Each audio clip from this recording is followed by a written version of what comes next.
Hello. All right, this is David at Bead Holiday. We're going to make a bead, and we're going to use Frit. There are many colors of Frits. Get it? Frit is ground glass, and this I believe this is from Germany.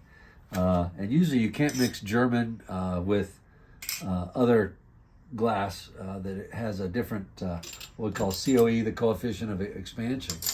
But when it's just these tiny little decorations, you can get away with it.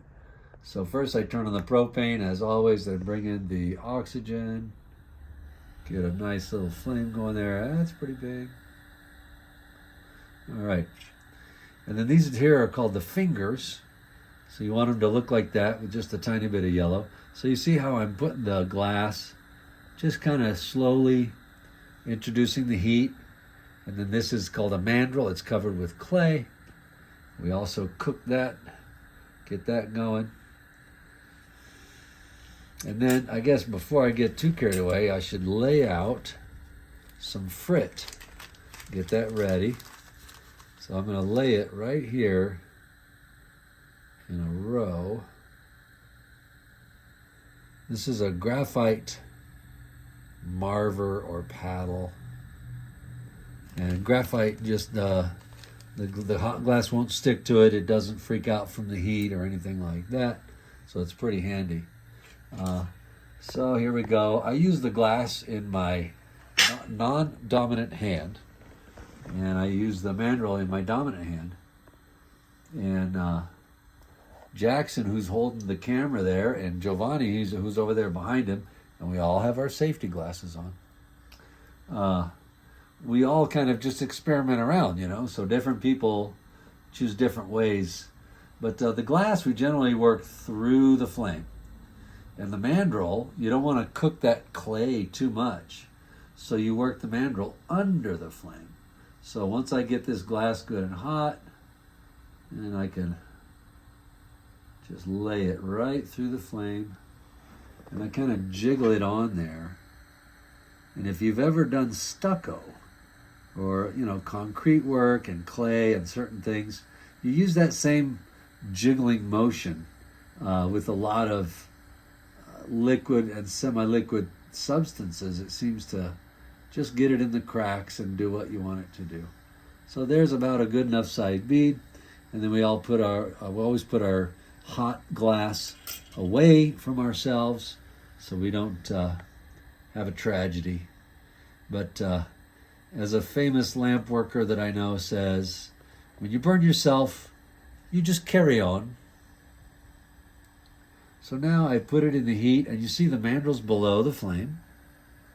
And the flame is just licking the glass bead.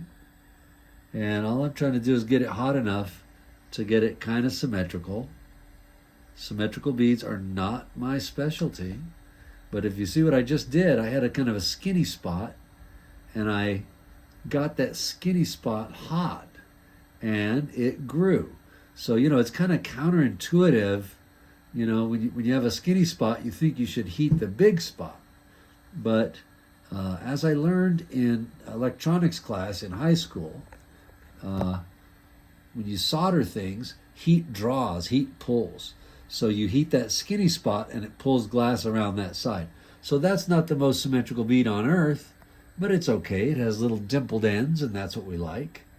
And this glass started out that color. See that? So as it cools, it'll come this color again. I cannot let this glass get too cool, or it'll crack. So I have to keep it kind of what I call toasty up here. But what I am doing is I'm allowing it to cool to the core and become hard all the way through. Because to put it on the marver, I just want the very skin to be melted so that I don't change the shape of the bead significantly, all right? So here we go. I'm just gonna put it right here, do a nice slow rotation, get that outside of that bead nice and hot and evenly orange, and then we roll it in the Frit real quick. And look at that, you see that? Now there's beads like that out there in the world that look just about like that. So I can melt these in a little bit or a lot. That's my option. Now I've got these little squeezers over here that I really like. And I can kind of find some of those ones that are a little on the edge and just kind of scooch them in physically. Well, I've moved the whole bead that time. Let's see, now they're kind of melting in. And remember, this is the finished product of the same colors, because you're not going to be able to see this one because I'm going to put it in this vermiculite here. This is expanded mica, and it's a great insulator. So what that does is that allows the bead to cool slowly.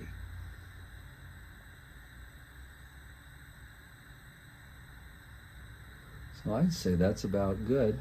But I want to see how it's orange on one side and dark on the other. So I want to get a nice even heat before I put it away.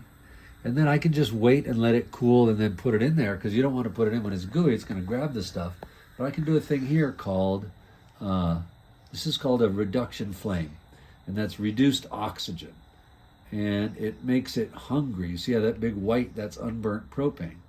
And a hungry flame will pull metals to the surface if there are metals to be had, and it'll make the decoration look more shiny and metallic. I did it with this one. It didn't do much. It put a little edge on them, but it wasn't really too effective. And it might have been I didn't do it right. You know, that's always a possibility. But we'll give it a shot. And then what we do is we turn the oxygen all the way off. Turn this smaller. We don't need that big of a flame.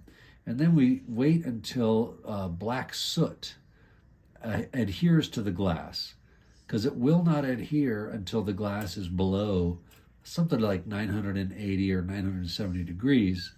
And then we know that at that point, it'll be solid enough that we can put it in the vermiculite without fear of it sticking to it and messing up our beads. So you see it looks all black and cloudy, but it won't look like that when it's done. And you see I'm kind of dawdling out here to let it cool down a little more.